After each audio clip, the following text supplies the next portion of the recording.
Giuseppe Morello. Giuseppe Morello earned the nickname Clutch Hand because of a deformed right hand. He was one of America's first mafia bosses, running operations out of East Harlem.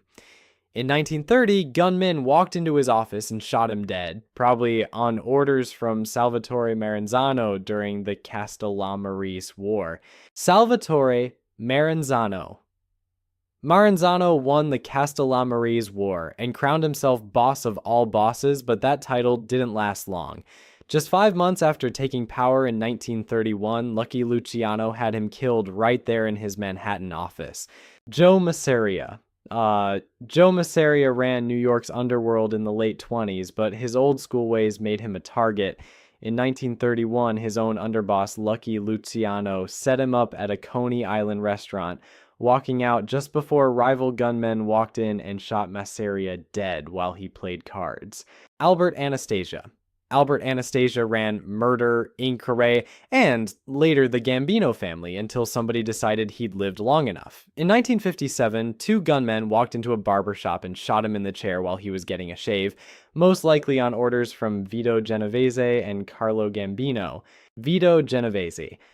Vito Genovese orchestrated multiple murders to climb the ranks and seize control of his crime family.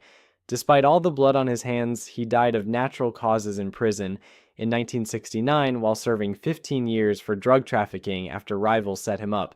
Carlo Gambino. Carlo Gambino ran one of the biggest crime families in America for decades and somehow never spent a day in prison. He avoided the violence that killed most mob bosses and died quietly at home in bed at 73, which almost never happened in that world. Carmine Galante. Carmine Galante ran the Bonanno family until three masked shooters walked into a Brooklyn restaurant in 1979 and opened fire while he ate lunch. He died with multiple gunshot wounds and a cigar still clenched between his teeth, creating one of the most iconic mob hit photos ever taken.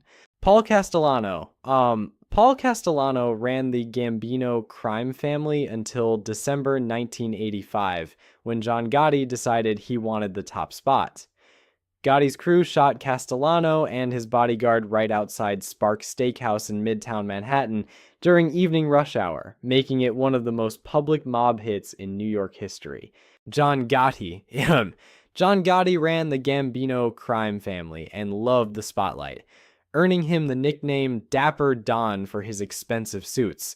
He got life without parole for murder and racketeering. Throat cancer killed him in prison in 2002 at age 61. Salvatore Riina earned the nickname The Beast through sheer brutality, hundreds of murders ordered during his reign over the Sicilian Cosa Nostra. He spent decades in prison serving multiple life sentences before dying of natural causes in 2017, never showing remorse for the blood on his hands. Bernardo Provenzano. Bernardo Provenzano took over the Sicilian Mafia after Riina got caught. He stayed on the run for over 40 years before authorities finally tracked him down in 2006. He died 10 years later in prison from bladder cancer while serving multiple life sentences. Salvatore Maranzano II. Joe Bonanno, nicknamed Joe Bananas, dodged every hit put on him and lived to 97. He died in bed from heart failure in 2002, not in a shootout or prison cell, one of the rare mob bosses to actually retire and die of old age. Philip Testa.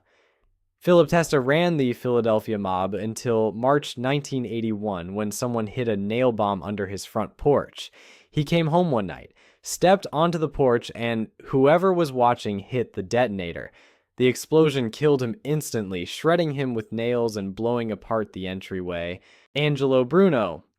Angelo Bruno ran Philadelphia's mob for 21 years without making waves, earning him the nickname Gentle Don. In March 1980, he was sitting in a car outside his South Philadelphia home when someone put a shotgun to the back of his head and pulled the trigger. Frank DeCicco. Frank DeCicco became John Gotti's underboss after they whacked Paul Castellano without permission. The Genovese family wasn't happy about that breach of protocol, so they planted a car bomb in Brooklyn in 1986. DeCicco got in the car and was blown apart, but Gotti happened to use a different vehicle that day. Joe Colombo. Joe Colombo, boss of New York's Colombo crime family, founded the Italian-American Civil Rights League to fight discrimination. At a league rally in June 1971, a gunman shot him in the head 3 times. He survived, but spent 7 years in a coma before dying in 1978. Thomas Eboli. Thomas Eboli ran the Genovese family until someone put 5 bullets in him on a Brooklyn street in 1972. The hit probably came down to money, specifically a debt from a drug deal gone bad. That's how it goes when you owe the wrong people. Agnello Della Croce.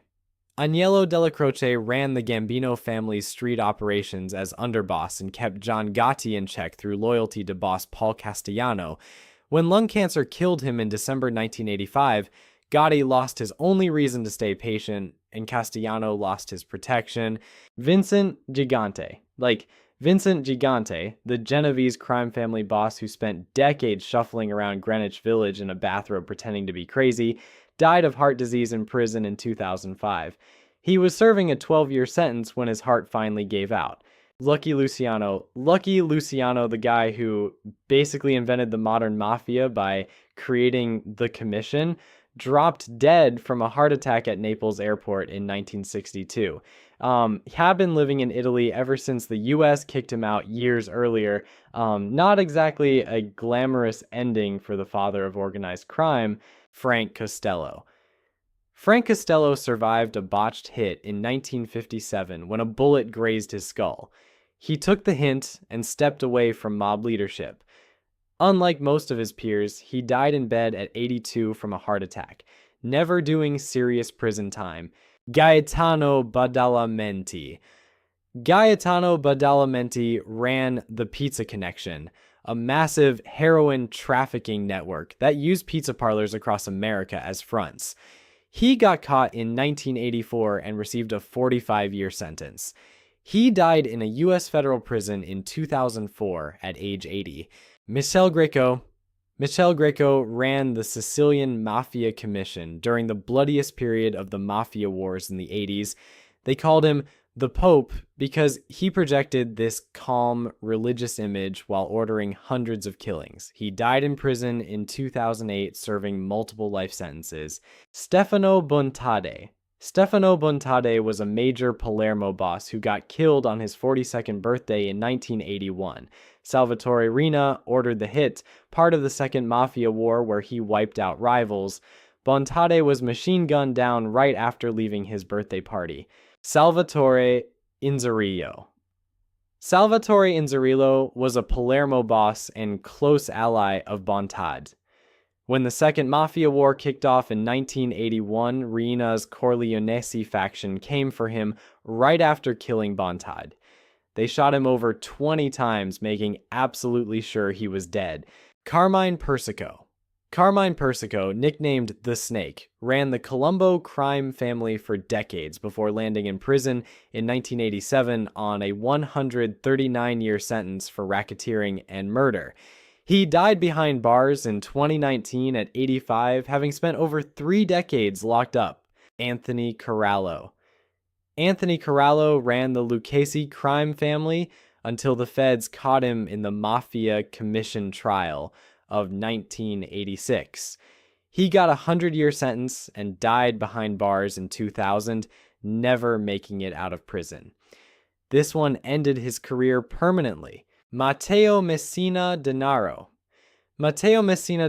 managed to stay hidden for 3 decades, making him one of Sicily's longest-running fugitives. When authorities finally tracked him down in January 2023, he was at a private clinic getting treatment for colon cancer. The disease killed him that September, just 8 months after his capture.